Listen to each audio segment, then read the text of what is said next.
Welcome to the One Question Leadership Podcast. This is Chrissy Raywalk, Director of Intercollegiate Athletics at the University of Delaware. One of the things that I appreciate and enjoy most about leadership is that it is a journey, not a destination. It involves lots of different twists and turns, and you need many different types of people to go along with you on your journey in order for it to be successful. So today I invite you to start your leadership journey with this podcast. Enjoy.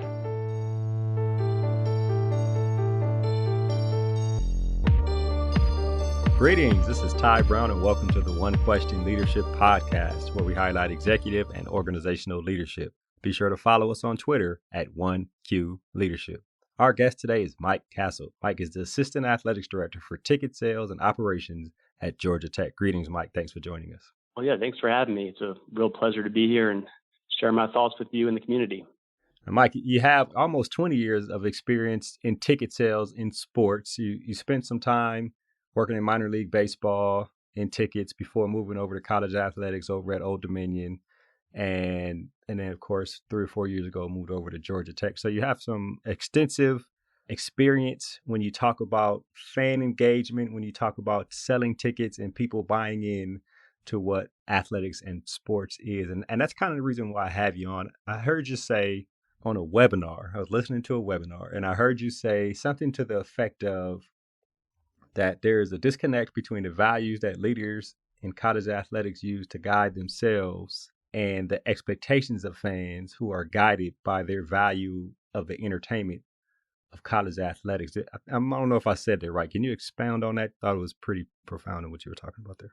Well, yeah, I did say something similar to that. I think we all know the important role athletics plays in our society, and perhaps now it's even more evident with the unprecedented time where live sporting events have been halted pretty much all around the globe.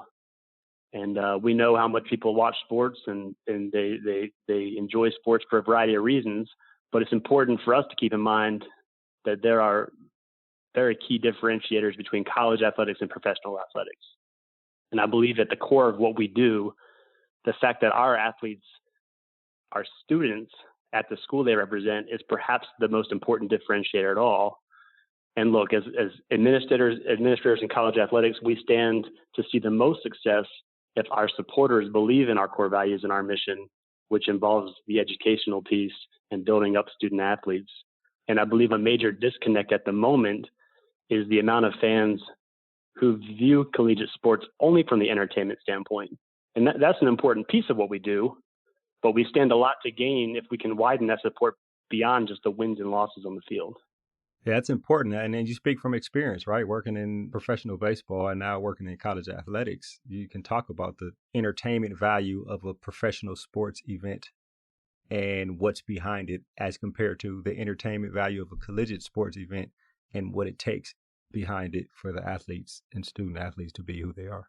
Yeah, absolutely. I think, like I mentioned, the challenge and where this disconnect is as administrators in collegiate sports, we do have to get the fans to, for lack of a better word, buy into our mission. And there's millions of people who tune into college athletics just for the entertainment value. And please don't misunderstand me when I say that is extremely important.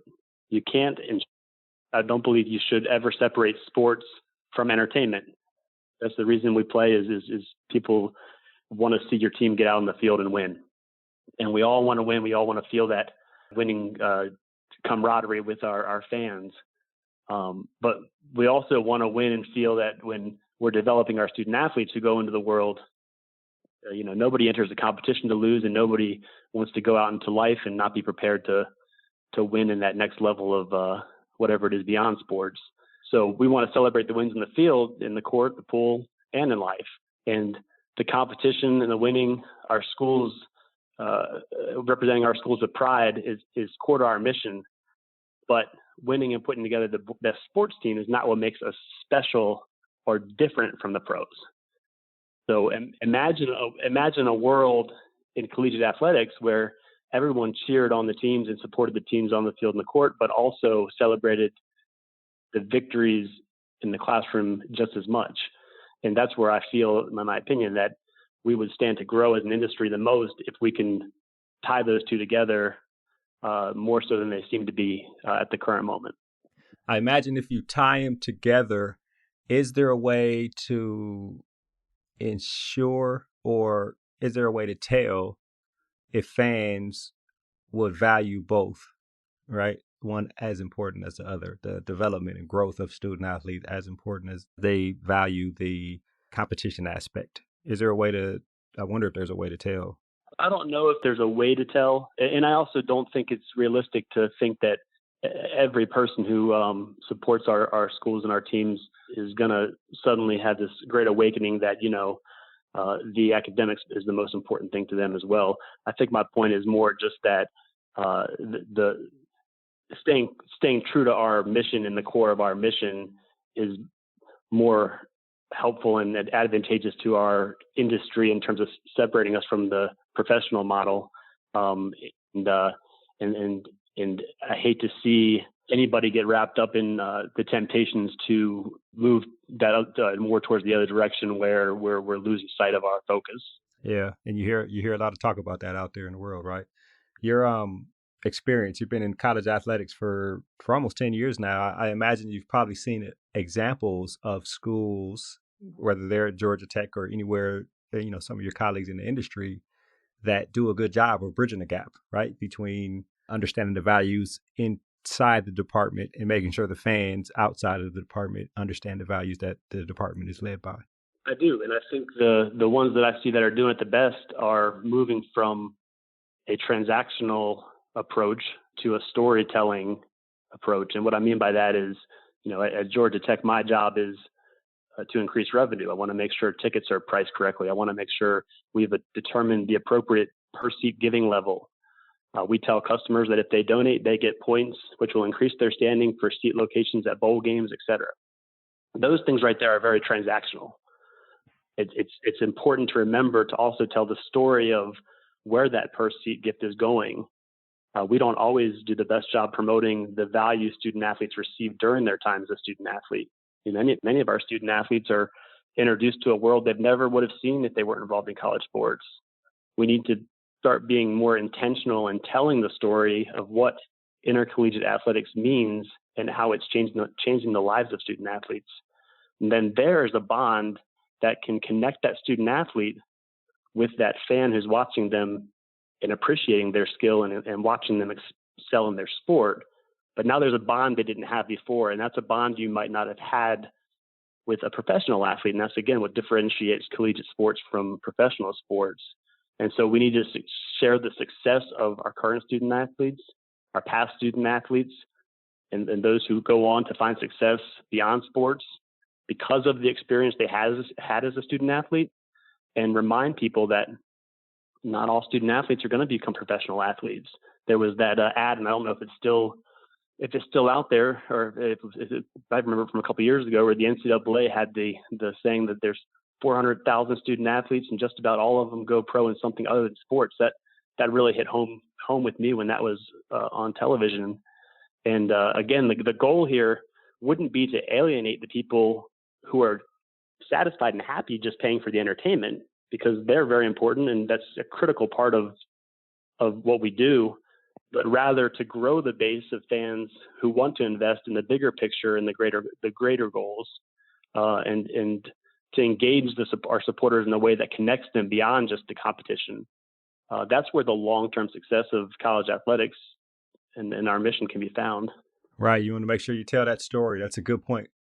I always talk to a good friend of mine named Jay Hicks. He hosts the Sports Creatives podcast. And one thing he talks about all the time is making sure you tell the story of the student athletes, tell the story of the departments, tell the story of campus, because storytelling is what helps people to buy in to the event as a whole. I do wonder your experience in professional sports. I know it was a while ago, but I wonder what the internal dialogue was with regard to customers when you worked in minor league baseball. Sure. I mean, customer service is still at the forefront, and entertainment and taking care of people is at the core of what all we do. But I think something real pertinent to what you just shared, again, going back to the difference between pro and collegiate sports, is when you're only selling a product, and you're only selling that one entertainment value, you find yourself in a time like this where we are experiencing something that most of us have never experienced in our lifetime with COVID-19. And it's the aspects of college sports that make college sports unique that are going to push us forward during this time, because this is a moment where we're not seeing a whole lot of ticket revenue come in. We're not seeing the ability to put the product on the field in terms of a game.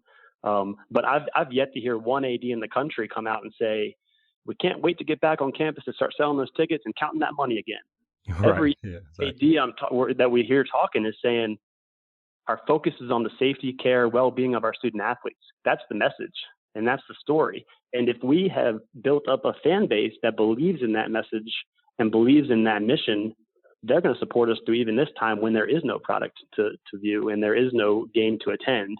And that's why we do what we do. Yeah, I agree. There's one thing I want to add to that. I had a recent conversation about the potential of no football in college athletics. And the guest mentioned something towards the end of the conversation that I thought was pretty profound. Let's say there's no football. Let's just think about doomsday here.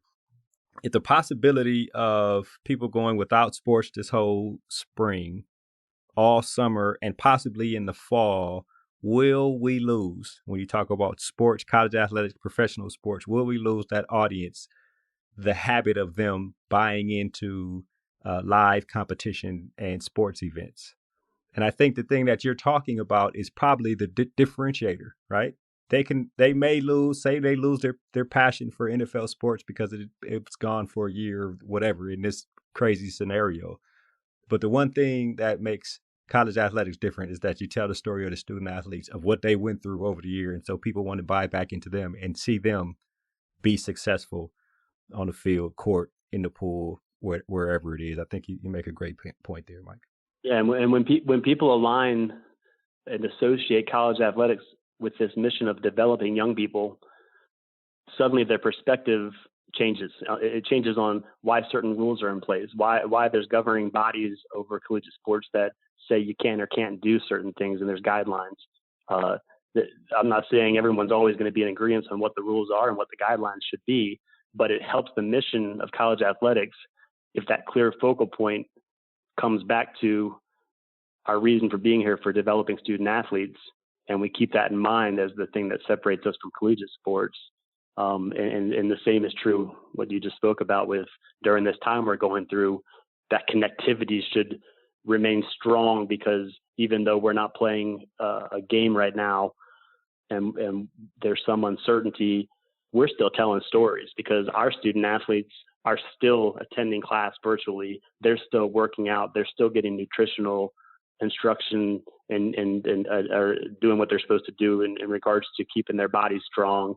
So we're prepared, we're ready, and we're going to attack when it's time to. But in the meantime, our core mission is still in place, because we're here to take care of people and take care of students and student athletes and make sure that they're making every step they need to get to that ultimate goal, which is going to be that graduation and then moving on in their life beyond sports.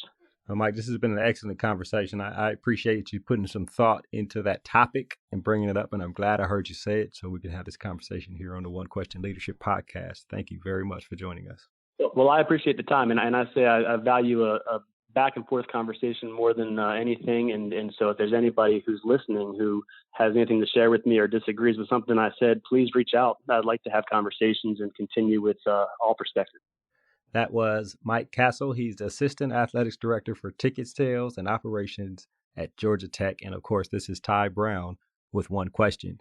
And keep in mind, the role of a leader is to create and maintain an environment that people want to be a part of. And as always, be better tomorrow than you are today.